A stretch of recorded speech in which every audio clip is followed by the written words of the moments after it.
নমস্কার বন্ধুরা, আপনারা দেখছেন সরকারি সংবাদ ইউটিউব চ্যানেল। বন্ধুরা, যদি আপনি বন্ধন ব্যাংকের গ্রাহক হয়ে থাকেন আর যদি আপনি বা আপনার পরিবার থেকে কেউ বন্ধন ব্যাংক থেকে লোন নিয়ে থাকে যেটার কিস্তি আপনাকে মাসে বা প্রতি সপ্তাহে পরিশোধ করতে হচ্ছে, তাহলে কিন্তু আপনারা ভিডিওতে প্রথম থেকে লাস্ট পর্যন্ত থাকুন। বন্ধুরা, একটা সংবাদ মাধ্যমে একটা দারুণ খুশির খবর প্রকাশ করা হয়েছে। হ্যাঁ বন্ধুরা, যদি আপনি গরিব হয়ে থাকেন আর আপনার এই বন্ধনের কিস্তিটা চালাতে দারুণ অসুবিধা হচ্ছে, তাহলে কিন্তু আপনাদের জন্য একটা দারুণ সুখবর আসতে চলেছে।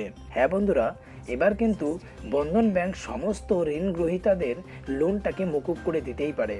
বন্ধুরা, যেমনটা আমরা জানি যে এই বন্ধন ব্যাংকের মালিক চন্দ্রশেখর ঘোষ এটা পরিষ্কার করে জানিয়ে দিয়েছে যে ঋণ কারোই মকুব করা হবে না, বড়জোর কিস্তিটাকে আরও পিছিয়ে দেওয়া হবে। আর বন্ধুরা, ঠিক এই সময় কিন্তু একটা সংবাদ মাধ্যমে এটা পরিষ্কার করেই প্রকাশ করা হয়ে গেছে, যেখানে বলা হয়েছে যে এই লকডাউনের সময়েও সমস্ত গরিবের যদি লোনটাকে মকুব করে দেওয়া হয়, তারপরেও কিন্তু বন্ধন ব্যাংকের 35% মুনাফা বৃদ্ধি পাবে। আপনাদের কাছে একটাই রিকোয়েস্ট যে আপনারা কিন্তু ভিডিওটাকে সম্পূর্ণ দেখবেন। সম্পূর্ণ দেখলেই কিন্তু এই মুনাফা বৃদ্ধি সম্পর্কে সব কিছু আপনারা জানতে পারবেন। আর এরই সঙ্গে যদি চান যে আপনার লোনটাকে মকুব করা হোক, তাহলে কিন্তু সবার আগে ভিডিওটাকে লাইক করে লাল রঙের সাবস্ক্রাইব বাটনে ক্লিক করে বেল নোটিফিকেশনটা অল করে দেবেন।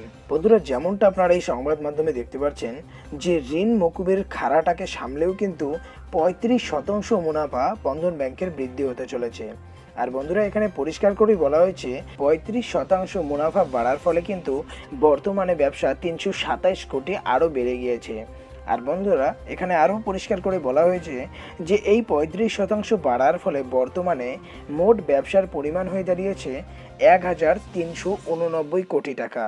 আর এখানে বৃহস্পতিবার আরও একটি কথা জানিয়েছে যে এর ফলে আরও সঞ্চয় ক্ষেত্রে আরও 51% ব্যবসার পরিমাণ বেড়ে গিয়েছে, যেখানে মোট সংখ্যা দাঁড়িয়েছে 2409 কোটি টাকা।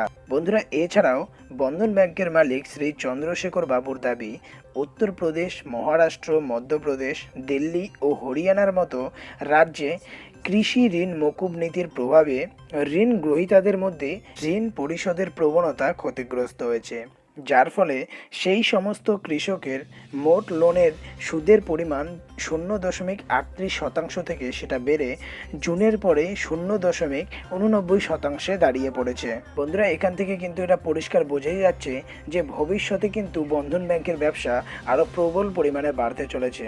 তো বন্ধুরা, এটা আমরা আশা করতেই পারি যে বর্তমানে সমস্ত ঋণ মকুবের পরেও যেহেতু 35% মুনাফা বৃদ্ধি থাকতেছে, এরপরে যে বন্ধন ব্যাংকের ব্যবসা আরও বাড়বে সেটা নিয়ে কোনো সন্দেহই বেঁচে রইল না।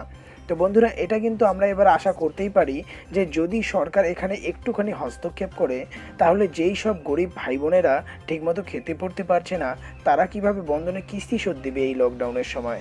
তো বন্ধুরা, অবশ্যই ভিডিওটাকে কিন্তু হোয়াটসঅ্যাপ, ফেসবুকে শেয়ার করে দেবেন, যাতে সরকার অবশ্যই এই ঋণ মকুবের ব্যাপারটায় যে কোনো একটা বড়সড় পদক্ষেপ গ্রহণ করে আর এই লকডাউনের সময় আর্থিক অবস্থা অনুযায়ী গরিবদের যাতে লোনটাকে মকুব করে দেয়।